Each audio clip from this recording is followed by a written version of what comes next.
Welcome to Digital Transformation Bite Size. This is a show where I talk to experts in the digital transformation, intelligent automation, robotic process automation, and data analytics space.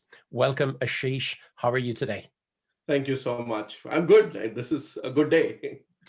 Every day's a good day, isn't it now? But Yeah. thank goodness, tough times, but at least at the moment, if we approach it right, we're in good fettle. So Ashish, who are you? What do you do? Why are folks going to listen to you today and me as well? Sure. So I'm Ashish Nangla. I'm the CTO and co-founder for a company called OpenBots. And OpenBots, excitingly, is an open source RPA platform. So essentially, what it turns out for most of the people is not paying per bot as a license. It's free and open source. People are now free to do automations and RPA without getting their hands tied down to some kind of a licensing fee. Oh, here. So what encouraged you to start an open source software company? So I think this whole started, this whole OpenBots business started when we wanted to see what is available out there, what are the tools that we want to use, and kind of build use cases on top of that. And when we looked at that, we were fairly disappointed because there were only two things to work out of, right? One is this rigid per bot model, which did not have flexibility for doing things which we had in mind, which is per transaction and guarantees and those kind of things, which was essentially come up with a newer business model for RPA. That did not happen. And on the other side, we looked at open source, and none of the open source projects were matured at the time and did not have any commercial support capabilities if things go down. And most of them were pretty much dead, and that was disappointing. So our choice was either to use Python and some scripting, or do something, do on the commercial side, which we didn't like. And then what we realized was, why don't we come up with a nice open source tool? And that idea took off. That idea took off very well. It was liked by us, by our customers, by our investors. So we essentially became a product company, which our business model was come up with the open source tool, and what we're going to eventually charge would be for support and SaaS services. So think of us as a Red Hat for RPA. That's the advent of how things started, and there's no looking back anymore. Oh, fantastic. You mentioned commercial model there. Yeah. There's a lot of misconceptions about open source, i.e. it's free.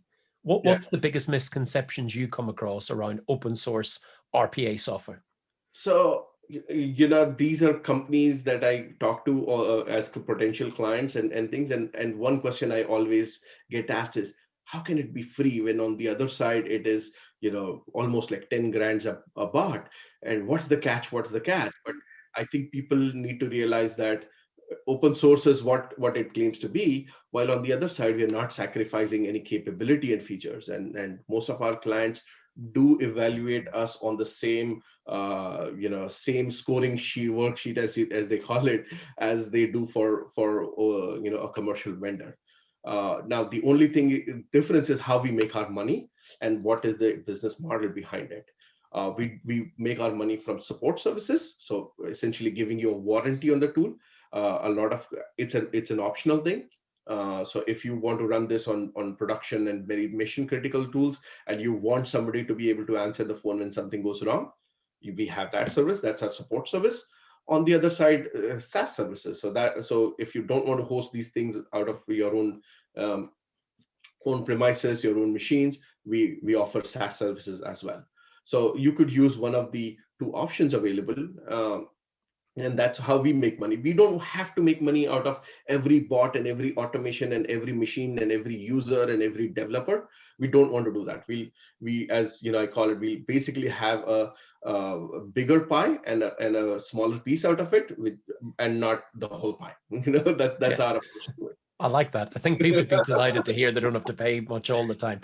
But is there downsides to open source? Because it can't just be surely free and just brilliant as the major products, or can it? So the idea is you'll have to look at it beyond the marketing, all the buzzwords and all the glitter that you see, right? You have to be able to see beyond that. That is the challenge that at least I see in the market today. People are so caught up in all the marketing buzz and all the the hype around things, that they really forget that what is the problem that they really need to solve. once you clear your vision through that, then RPA, open source RPA makes complete sense, right? If you want to do a whole bunch of things that the marketing people and sales people want you to do, then yes, RPA, open source RPA will be will be difficult to digest. But once you get out of that and say, okay, here are my top 20 problems, here is how we're going to solve them, and here is how we're going to get good ROI, then absolutely. A lot of people don't understand is what it takes for you to run and maintain a bot. Mhm. Most of the companies that I see as challenges, that people come to open source RPA only once they have finished doing RPA for a year and a half, and they realize that this is not sustainable, and then they come to open source, or at Mhm. least they find some open source ways to do that. Are there particular companies suited to open source RPA? And by virtue of that, are there companies that aren't suited to using open source RPA as well? So if you were, earlier when we started, our PowerPoints to our investors really showed, mid-size organizations trying to use more open source RPA because they would not want to invest in large, licensing fee. But after we launched in November, if you look at the, top 20 interests in from clients to talk to us, have all been large companies. You know, we thought it was only going to be, mid-size 50 people, 100 people companies, but actually our roster right now is much larger companies. Some of the our top 5 requirements today are billion-dollar companies, and I'm asking, why are you doing that? You are already a committed customer to a platform, to a commercial platform, and I see them on their websites as case studies. So I'm like, why are you talking to me? So the answer I clearly get is, there is a need, there is a gap that we cannot fulfill, which is the ROI cost. So once we have a mature program running, we can only do X number of our automations a year. We want that to increase. And the other side, we also look at our business, and when we are giving these business cases out, if we put the licensing cost there, not a lot of business cases are qualifying. So we want to get that price point down, that we are charging our business customers, and give them a better value. And that is a change that we saw. So one of the things that we got out of the myth was that we were only for small companies and things. We are not. So we are doing fairly well on that. Or people who it is not for, probably the pure open source version would be hard for, small companies who have 3 or 5 bots to just spin off a server, install an orchestrator, run the agents and bots.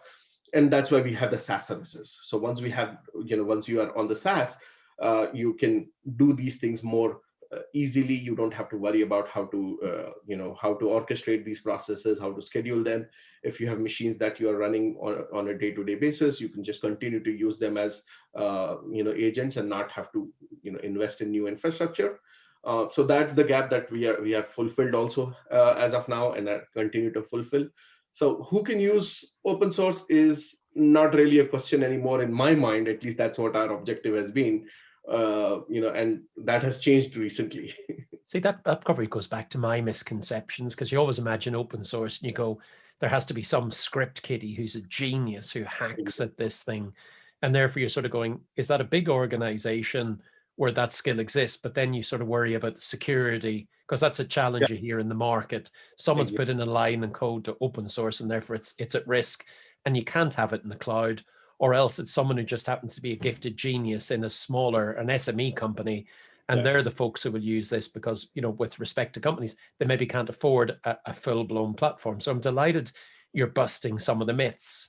Yeah. In terms of the business cases you're talking about, is that the law? We keep hearing the phrase, the long tail of automation, where at $7,000, $5,000, $10,000, $1,000 a bot, it's very hard to automate the things that business folks want on the ground.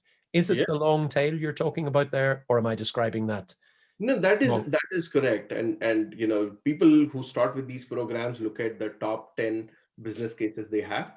And yes, absolutely, there are top 10 business cases where you can spend a lot of money implementing and licensing and infrastructure and things, and they'll still make sense. But you run out of those very, very quickly, I would say, year, 2 years into the cycle, you run out based on the speed at which you're doing, you run out of those. And then you realize there's so much stuff that people are doing that are not, that does not fall under that, criteria anymore. And now what you're trying to do is reduce your infrastructure cost, reduce other costs like licensing costs. So now you're starting to build, optimize that costing model. Once you're doing that, it then gets you into that continuous loop of finding places to cut corners, right? Mm. Rather, in that sense, what we want to now do is bring in the whole open source model, reduce your cost of licensing itself. The other thing we are working very hard is to make sure we reduce the development costs, so people don't have to spend a lot of time. A lot of time is spent developing and maintaining RPA. We want to reduce that. Right now, we are working on reducing the maintenance part. We'll very soon work on making sure RPA can be developed very quickly. And in terms of the development part, then Ashish, everybody used to look at some of the top products, and many products are available, as I keep telling people. But how can you get developers to use your product? Is that going to be one of the limitations of open source, that there isn't a ready supply? So at this point of time, with our tool, definitely, we don't have as many developers as we would like them to be. But on the other side, we made sure that somebody who wants to do it can do it very, very quickly. We have an academy now. We have a certification program. It's free, again, free, no charge to get somebody trained and certified. We do offer, if you're a larger company, we do offer, on classes, in-person or rather, I would say virtual classes now, and give classroom sessions and not just, give you a web URL. We do that as well. So having that number of developers in the market is definitely a challenge for open source. We are trying to, very, very dedicatedly get that out. We're basically we see a rise in our certifications on a weekly basis now, which is a really good trend. It's just a matter of time. I mean, it won't be by the time somebody actually implements an RPA in their organization, they could have a whole bunch of people trained. Ashish, what does the future for OpenBots look like? What should we expect to see over the next 3, 6, 9, 12 months, years, whatever? Sure. So right now, our roadmap for at least 2021 includes a lot of document automation. There is a good way of now looking at how people will modernize their systems. So, we want OpenBots to be the answer as one of the core tools to take something from a legacy system into, a digital thing, right? So the answer to can we do our digital transformation piecemeal has to be yes. Earlier, the answer was no, but now with OpenBots, the answer would definitely be yes. Maybe document processing, building AI in terms of things, having APIs to do things, having micro front ends. So those are things that we definitely have as part of our cloud. Is a major major feature for us now. We are already cloud. We already built everything cloud first, so there's nothing stopping us from taking anything into what we have developed now to the cloud, which we definitely will this year. You'll see a lot more on the cloud. Sorry, I was interrupting it. That's really interesting because, again, people might assume a relatively young company, really kicking off in November, that the product feature isn't there. But it sounds like it is. What do you see as the future for the open source community? Open source, I think the good part is that open source is becoming as I say, a serious pain in the back for the commercial companies this year. So we'll definitely be one of their slides to their management this year. That's an ambition in itself, I think. I wrote a prediction, by the way, that said this will be the year that we'll see $50 bots. Yes. I'm now maybe going to rewrite the prediction that says this will be the year that we'll see $0 bots. I think if you're a multi-billion-pound organization or potential to be one, that the RPA open source is kind of worrying. Yes, it's definitely, and it's not just, the good part is they have already spent the marketing dollars to promote us, because now when we go into organizations, we don't have to explain what is RPA, what will RPA do for you, what are we don't have to do any of that. In Wow. fact, we are not even talking to people who would potentially use RPA. We are already talking to, head of RPA, head of automation, head of digital transformation, bracket automation, those kind of titles already. So that is actually benefiting us Oh, now. wow. So, But so thank you, everyone who spent billions advertising. And so if I ask you what's your marketing budget, you're going to tell me about 4 billion, something like that, over the last couple of years. Gosh, absolutely delighted to see it. I always think when you see open source, it's a sign of a really healthy market. And Yeah, I wish you every success, because if it's like, Android, if it's like WordPress, I'm desperate to see RPA, intelligent automation, grow and explode. I think some of the commercial models are of the major vendors as such, or the so-called top 10 or top 20, can be prohibitive for organizations.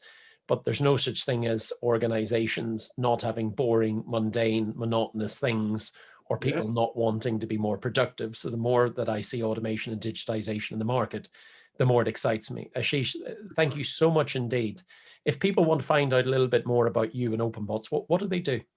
Just go on openbots.ai. It has everything that you will need. You can download everything for free.